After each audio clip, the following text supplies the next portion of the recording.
you know, there's this idea that people have a conscience. And you know what the conscience is. It's this feeling or voice you have in your head just before you do something that you know is stupid, telling you that probably you shouldn't do that stupid thing. You don't have to listen to it, strangely enough.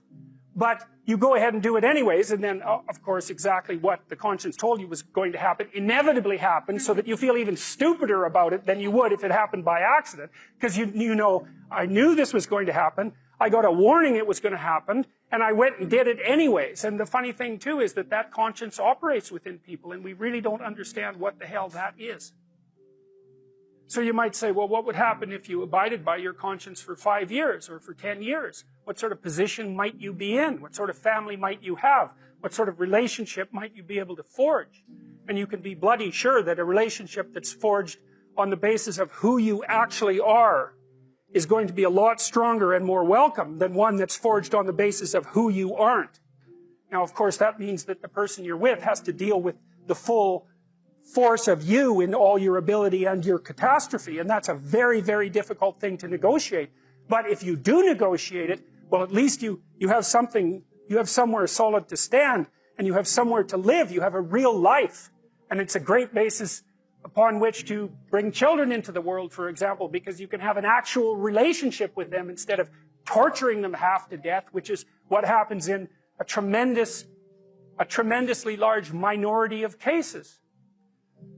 Well, it's more than that, too, because, and this is what I'll close with, and this is why I wanted to introduce Solzhenitsyn's writings to you. You see, because it isn't merely that your fate depends on whether or not you get your act together and to what degree you decide that you're going to live out your own genuine being. It isn't only your fate. It's the fate of everyone that you're networked with. And so, you know, you think, well, there's 7 billion people in the world. We're going to peak at about 9 billion, by the way, and then it'll decline rapidly. But 7 billion people in the world, and who are you? You're just one little dust mote among that 7 billion. And so it really doesn't matter what you do or don't do, but that's simply not the case. It's the wrong model, because you're at the center of a network. You're a node in a network. Of course, that's even more true now that we have social media. You'll know 1,000 people, at least, over the course of your life. And they'll know 1,000 people each, and that puts you one person away from 1 million, and 2 persons away from 1 billion. And so that's how you're connected. And the things you do, they're like dropping a stone in a pond. The ripples move outward, and they affect things in ways that you can't fully comprehend. And it means that the things that you do and that you don't do are far more important than you think. If you can teach people to stand up in the face of the things they're afraid of, they get stronger. And you don't know what the upper limits to that are, because you might ask yourself, like, if for 10 years, if you didn't avoid doing what you knew you needed to do, by your own definitions, right, within the value structure that you've created, to the degree that you've done that, what would you be like? Well, you know, there are remarkable people who come into the world from time to time, and there are people who do find out over decades-long periods what they could be like if they were who they were, if they spoke their being forward. And they get stronger and stronger and stronger, and we don't know the limits to that. We do not know the limits to that. And so you could say, well, in part, perhaps the reason that you're suffering unbearably can be left at your feet, because you're not everything you could be, and you know it. And of course, that's a terrible thing to admit, and it's a terrible thing to consider, but there's real promise in it, right? Because it means that perhaps there's another way that you could look at the world, and another way that you could act in the world, so what it would reflect back to you would be much better than what it reflects back to you now. And then the second part of that is, well, imagine that many people did that, because we've done a lot as human beings. We've done a lot of remarkable things, and I've told you already, I think before, that today, for example, about 250,000 people will be lifted out of abject poverty, and about 300,000 people attached to the electrical power grid. We're lifting people out of poverty collectively at a faster rate that's ever occurred in the history of humankind by a huge margin. And that's been going on unbelievably quickly since the year 2000. The UN had planned to have poverty between 2000 and 2015, and it was accomplished by 2013. So there's inequality developing in many places, and you hear lots of political agitation about that. But overall, the tide is lifting everyone up, and that's a great thing. And we have no idea how fast we can multiply that. if people got their act together and really aimed at it. Because, you know, my experience is with people that we're probably running at about 51% of our capacity. I mean, you can think about this yourselves. I often ask undergraduates how many hours a day you waste, or how many hours a week you waste. And the classic answer is something like 4 to 6 hours a day. You know, inefficient studying, watching things on YouTube that not only do you not want to watch, that you don't even care about, that make you feel horrible about watching after you're done. That's probably 4 hours right there. You know, you think, well, that's 25 hours a week. It's 100 hours a month. That's 2.5 full work weeks. It's half a year of work weeks per year. And if your time is worth $20 an hour, which is a radical underestimate, it's probably more like 50 if you think about it in terms of deferred wages.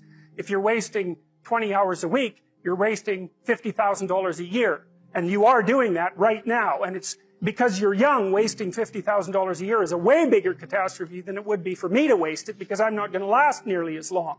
And so if your life isn't everything it could be, you could ask yourself, well, what would happen if you just stopped wasting the opportunities that are in front of you? You'd be, who knows how much more efficient? 10 times more efficient. 20 times more efficient. That's the Pareto distribution. You have no idea how efficient people get. It's off the charts. Well, and if we all got our act together collectively and stopped making things worse, because that's another thing people do all the time, not only do they not do what they should to make things better, they actively attempt to make things worse because they're spiteful or resentful or arrogant or deceitful or homicidal or genocidal, or all of those things all bundled together in an absolutely pathological package. If people stopped really, really trying just to make things worse, we have no idea how much better they would get just because of that. So there's this weird dynamic that's part of the existential system of ideas between human vulnerability, social judgment, both of which are major causes of suffering, and the failure of individuals to adopt the responsibility that they know they should adopt. And so if you act that way, of course, the terror of realizing that is that it actually starts to matter what you do. And you might say, well, that's better than living a meaningless existence. It's better for it to matter. But I mean, if you really asked yourself, would you be so sure if you had the choice? I can live with no responsibility whatsoever. The price I pay is that nothing matters. Or I can reverse it and everything matters. But I have to take the responsibility that's associated with that. It's not so obvious to me that people would take the meaningful path.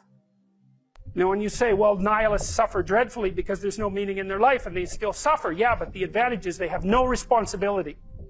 So that's the payoff, and I actually think that's the motivation. Say, well, I can't help being nihilistic. All my belief systems have collapsed. It's like, yeah, maybe. Maybe you've just allowed them to collapse because it's a hell of a lot easier than acting them out. And the price you pay is some meaningless suffering, but you can always whine about that and people will feel sorry for you, and you have the option of taking the pathway of the martyr, so that's a pretty good deal, all things considered, especially when the alternative is to bear your burden properly and to live forthrightly in the world. Well, what Solzhenitsyn figured out, and so many people in the 20th century, it's not just him, even though he's the best example, is that if you live a pathological life, you pathologize your society. And if enough people do that, then it's hell. Really. Really. And you can read the Gulag Archipelago if you have the fortitude to do that, and you'll see exactly what hell is like. And then you can decide if that's a place you'd like to visit, or even more importantly, if it's a place you'd like to visit and take all your family and friends. Because that's what happened in the 20th century. No, you can't blame inequality on capitalism. In fact, capitalism is pretty good at ameliorating inequality. Like, there's still plenty of inequality in capitalist societies, make no mistake about that. And you can make some claim, although it's a tricky one, that some indices of inequality have increased over the last 20 years. It depends on how you measure it, because it's complicated. Because, you know, even poorer people now have access to, well, let's say iPhones, which have more computational power than the entire system that put the Apollo 11 on the moon, which is, you know, for $600, which isn't a bad bargain. So it's not that easy. It's not that easy to do those economic calculations. But one of the things you can say about capitalism and about private property and about the idea that people have a right to what they earn and a right to what they own is that it's pretty damn good at generating wealth. And the wealth isn't equally distributed by any stretch of the imagination, but a fair bit of it goes to the bottom, and that's why we're seeing, well, a relative dearth of tremendous deprivation. And you might say, well, we want to squeeze out that last bit of inequality, and it's like, well, maybe we do, and maybe we don't. It's not so obvious. First of all, because even if we did want to, we don't know how. And we certainly do know that if there are some ways that if we go about it, then things really go to hell in a handbasket really fast. And everyone ends up equal because they're all starving and dead. You end up in a situation like Venezuela. Not that they're all starving and dead, but the average Venezuelan lost 17 pounds in the last year. And that wasn't from voluntary diet, right? And that's a very rich country. And so we do know that there are ways of ameliorating inequality that just don't work. And so it's a dangerous thing to mess with because we don't understand it. Now, that doesn't mean we shouldn't try to understand it. And that also doesn't mean that the left doesn't have a point. If your society becomes too unequal and too many people stack up at the bottom and they don't have an opportunity to move forward, that seems like it's bad for everyone. And so we could agree on that. And we could try to set up our hierarchies so that they're not too brutal for the people who end up at the bottom, right? That would be nice if we could be sensible and figure out how to do that. But I think we're not doing that bad a job of figuring out how to do it. We build infrastructure that everybody can use. We have universal education systems and so on. And they're not perfect, but they're far from catastrophic. And they're a hell of a lot better than they were 100 years ago.